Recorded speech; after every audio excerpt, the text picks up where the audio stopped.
When he earned his third Super Bowl ring, he's quoted as saying this: "Why do I have 3 Super Bowl rings and still think there's something greater out there for me? It's got to be more than this. This is Tom Brady. Accomplishments are great, but they're terrible gods." Jesus exposes our issues with the intentions to give us life.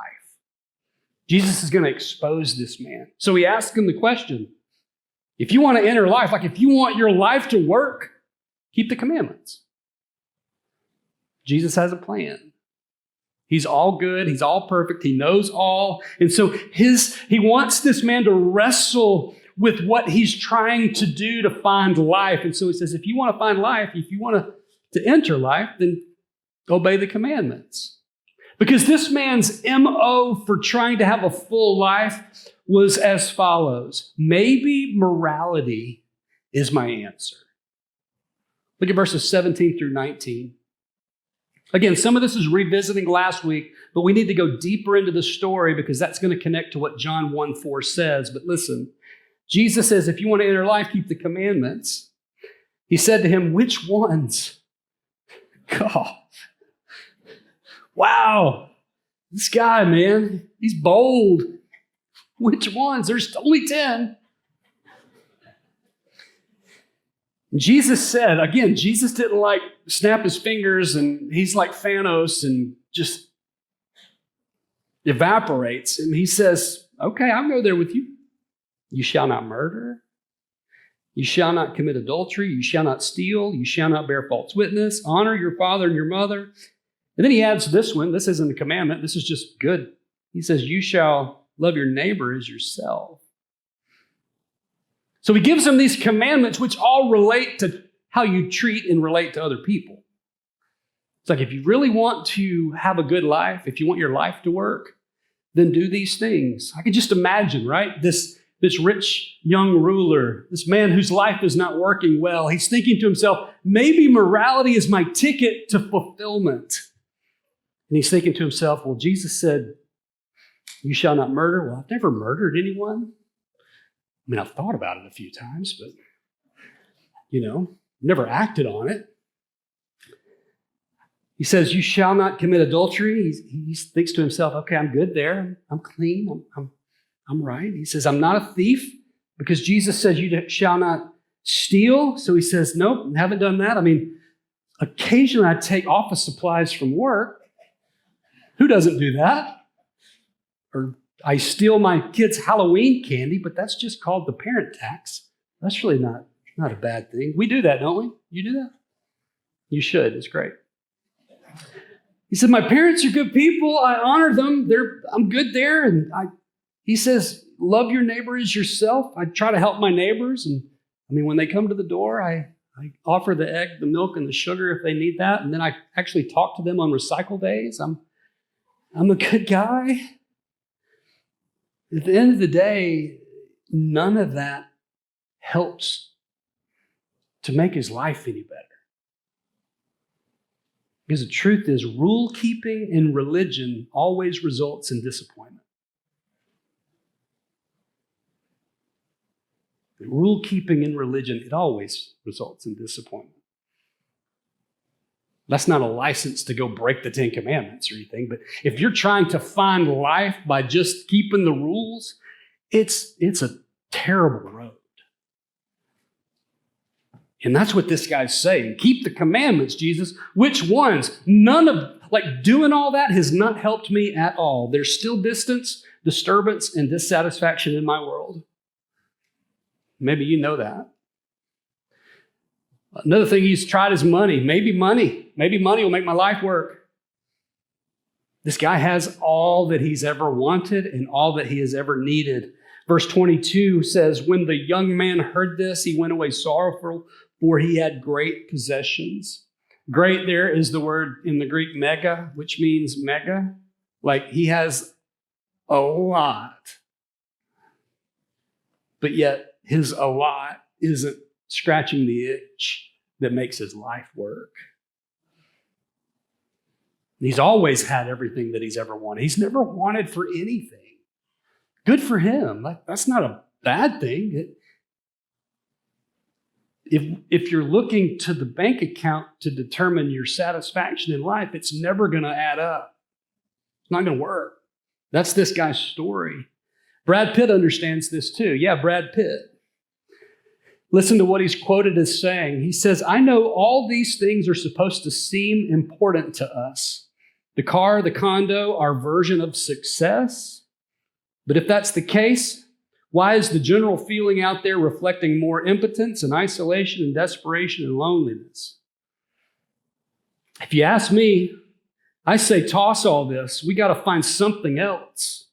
Because all I know is that at this point in time, we're heading for a dead end, a numbing of the soul, a complete atrophy of the spiritual being, and I don't want that. That's coming from Brad Pitt. What a great sermon he just preached, right? Seriously. I mean, he has everything that he's ever wanted and needed. And he's worked hard for it. Good for him. But at the end of the day, it doesn't satisfy. It doesn't make life work.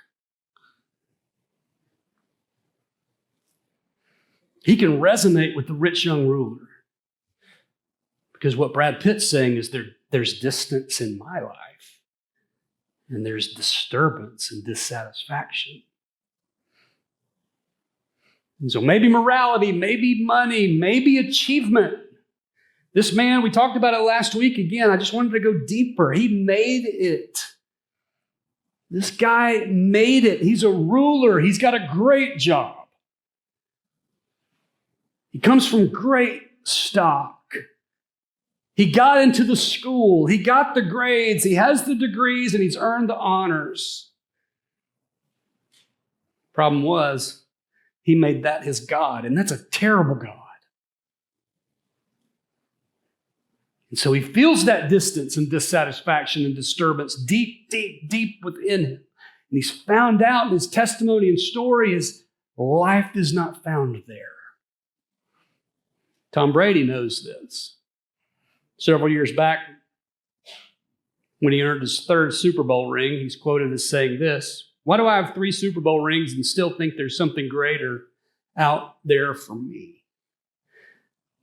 I mean, maybe a lot of people would say, hey man, this is what it is. I reached my goal, my dream, my life. But me, I think, God, it's got to be more than this. This is Tom Brady. Accomplishments are great, but they're terrible gods, right? They don't make your life work. Lady Gaga says the same thing. She says, I won an Oscar, I sang at the Super Bowl, but in some ways, I still feel empty inside. I mean, she's got all the honors, right? And her story is I resonate with the rich young ruler. Tom Brady's story, I resonate with the rich young ruler. Brad Pitt, I resonate with the rich young ruler. You, if you're honest, resonate with him too. And I do, I know I do. Because there's only one thing that makes life work. There's only one thing that gives us life. We're going to get there in a moment.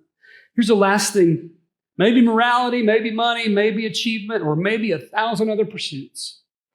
I don't have time to mention all the things that we look for to try to find life, but when we find ourselves here, distant, disturbed, dissatisfied, we get desperate, don't we? And we look to anything and everything else to find relief or to find life. We just do. And at the end of the day, listen to what the rich young ruler says. Verse 20, I have it highlighted and bolded and underlined in my Bible. I advise you to do the same because this is huge. He says, all these I've kept, Jesus. What do I still lack? Wow. What a response. What do I still lack?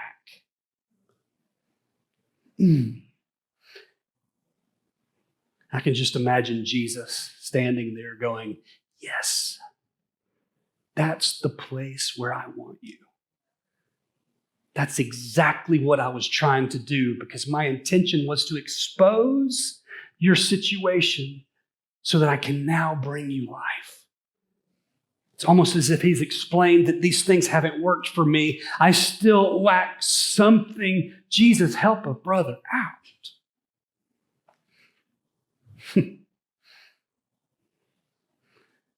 The man, what do I still lack? Here's Jesus. You don't have life because you don't have me. Look at verse 21. Jesus said to him, if you would be perfect, in other words, if you want your life to work, if you want your life back, if you want your life for the first time ever, go and sell what you possess and give to the poor, and you will have treasure in heaven. And come and follow me. What do I still lack? Here's Jesus. You don't have life because you don't have me. If you really want life, Jesus is saying, it's not through money or morality or religion or achievements or 1,000 other pursuits. Life is found in following me. And he tells this young man, are you willing to trade in your identity? Currently, you're known to the world as the rich young ruler. And now are you willing to trade being known for that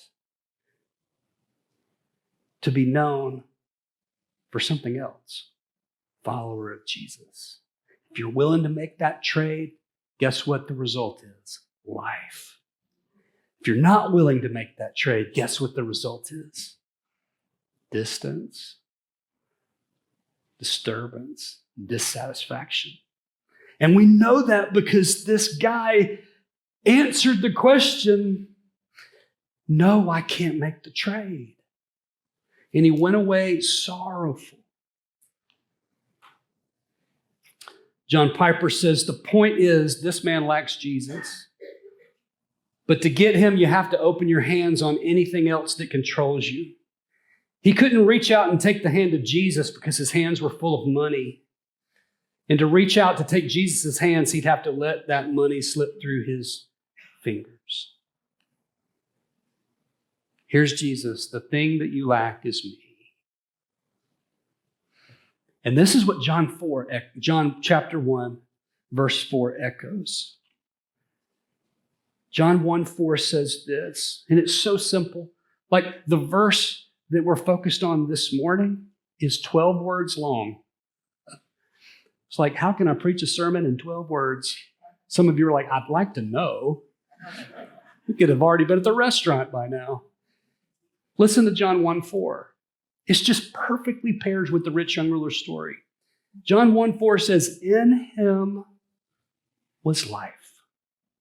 In Jesus was life. And the life was the light of men. Do you hear, John? In him was life. In him. Not in anything else.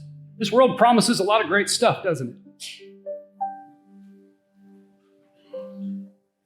This world promises a lot of great stuff, but here's the thing. It can't promise you life. Because in him, in Jesus, John is saying, that's where life is found. It's not in your life being easy. It's not in everything working together in your life that just makes sense and the dots all connect. And it's not in the job. It's not in the girl. It's not in the guy. It's not in the kid. It's not in the parent. It's not in the thing. It's in him. That's the center point of our joy. The gift of Jesus. You here this morning? Are you feeling like this Hallmark-esque guy?